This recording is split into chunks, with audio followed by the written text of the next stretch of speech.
बिस्मिल्लाहिर्रहमानिर्रहीम।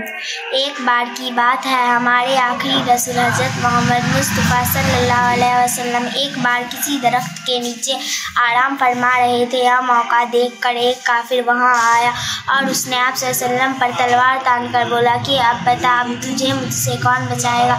यह सुनकर वह काफिर खौफ से कांपने लगा और उसी डर के मारे उसके हाथों से तलवार छूट गई। हुज़ूर सल्लल्लाहु अलैहि वसल्लम मौका पाते ही तलवार उठा लिया और बोले कि अब बता, अब तुझे मुझसे कौन बचाएगा। यह सुनकर वह काफिर डर के मारे माफ़ी मांगने लगा, लेकिन हुज़ूर सल्लल्लाहु अलैहि वसल्लम बड़े रहम दिल इंसान थे। हुज़ूर सल्लल्लाहु अलैहि वसल्लम उस काफिर से बदला लेने के बजाय उसे मुस्कुरा कर माफ़ फरमा दिया।